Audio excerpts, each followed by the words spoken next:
अब कुछ लोग बोलते हैं कि भाई एयर बैग्स होना बहुत जरूरी है। लो भाई, दोनों एयर बैग्स खुल गए। अब क्या करें, दोनों एयर बैग्स खुलने के बाद भी गाड़ी के ये हाल हो गए। अब आप देखो, ड्राइवर सीट तक इम्पैक्ट गया है। अब ड्राइवर सीट में आपका जो रूफ है वो आकर सीधा लग गया है। अब ऐसा पे ड्राइवर को इंजरी 100% हुई होगी। ऊपर से आप अगर सेकंड रो देखते हो, सेकंड रो में भी यहाँ पर ब्लड दिख रहा है। अब ब्लड दिखने का मतलब होता है, सिंपल सी बात है, सेकंड रो तक इम्पैक्ट गया है। अब यहाँ पर इस XL6 या अर्टिगा दोनों का सेम ही है, प्लेटफॉर्म सेम है। कॉस्मेटिक चेंजेस के साथ एक नेक्सा में बिकती है और एक यहाँ पर मारुति के अंदर बिकती है, और सेम प्लेटफॉर्म के साथ आपकी अर्टिगा भी मिलती है। दोनों अलग अलग शोरूम में आते हैं। एरिना के अंदर आपको अर्टिगा मिलती है, और अगर आप नेक्सा में जाओगे तो वहाँ पर XL6 के नाम से मिलती है। गाड़ी सेम है, प्लेटफॉर्म सेम है, बिल्ड क्वालिटी भी ऑलमोस्ट सेम है, थोड़े बहुत कॉस्मेटिक चेंजेस हैं।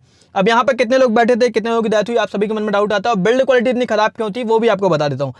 सबसे पहले समझो एक्सीडेंट हुआ कैसे। एक्सीडेंट होने का सबसे बड़ा कारण था, ट्रक रोड पर खड़ा हुआ था, गाड़ी हाई स्पीड पर थी और ट्रक के पीछे जाके लग गई। और यहाँ पे हाई स्पीड पर कार थी, तभी इतनी ज़्यादा गाड़ी डैमेज हुई है।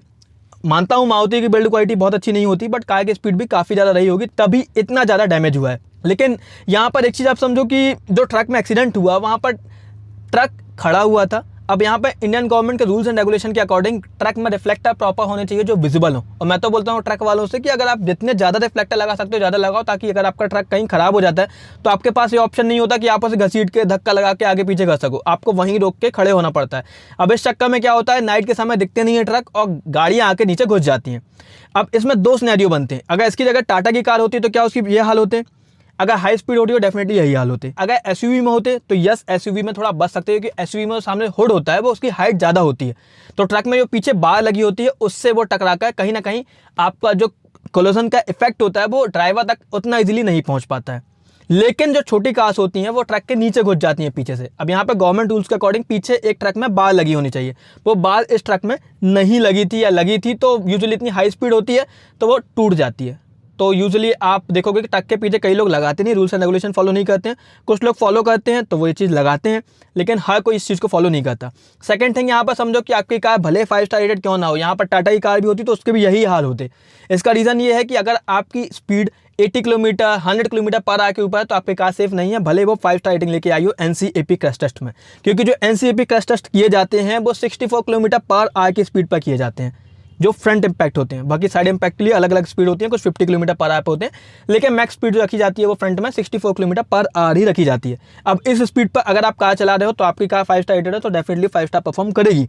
बट जब आपकी स्पीड यहाँ पर 100-120 किलोमीटर पर आवर होती है तो भाई सेफ्टी गई, फिर तो क्या बचोगे आप। और यही रीज़न था यहाँ पर। दूसरा रीज़न यहाँ पर यह भी है कि मारुति की बिल्ड क्वालिटी बहुत अच्छी नहीं है। नेक्सा के अंदर बिके, चाहे आप मारुति एरिना के अंदर बोलो, XL6 की बिल्ड क्वालिटी बहुत अच्छी नहीं है, जिसके कारण यहाँ पर एक्सीडेंट ज़्यादा हुआ। हाँ, यहाँ पर अगर टाटा की कार होती या कोई सेफ कार होती तो मे भी बेटर परफॉर्म कर सकती है, बट स्पीड ज़्यादा हो तो कोई चांसेस नहीं है ज़्यादा सेफ्टी के। यहाँ पर एयर बैग्स दोनों ओपन हो गए, यस सेफ्टी फीचर्स दिए गए थे, लेकिन मैं अगेन बोलूँगा सिर्फ सेफ्टी फीचर मैटर नहीं करता, सेफ्टी फीचर के साथ बिल्ड क्वालिटी भी अच्छी होनी चाहिए। अदरवाइज सेफ कार भी आपके साथ ऐसा ही परफॉर्म करेगी। A प्लेयर भी यहाँ पर गया, B प्लेयर भी गया। अब यहाँ पे अंदर बैठे लोगों का क्या हुआ, इसे जानने के लिए मैंने इस कार का नंबर गूगल पर सर्च किया, जिसके बाद मुझे पता चला कि इस कार के अंदर 3 लोग बैठे हुए थे। 2 लोग फ्रंट में बैठे हुए थे जिनकी एज न्यूज़पेपर के अकॉर्डिंग एक 51-52 के अराउंड थी और एक 22 के अराउंड एज के थे। अब कौन ड्राइव कर रहा था ये तो मेंशन नहीं है, वो दोनों ऑन द स्पॉट डेथ हो गई। वहीं पीछे एक लेडीज़ मेंबर बैठे हुए थे गाड़ी में, जिनकी हालत जब मैंने पेपर पढ़ा उस समय क्रिटिकल थी। तो इससे समझ में आता है कि सेकंड रो तक इम्पैक्ट गया है गाड़ी में, और गाड़ी की कंडीशन देख के भी आपको क्लियरली समझ में आ रहा होगा।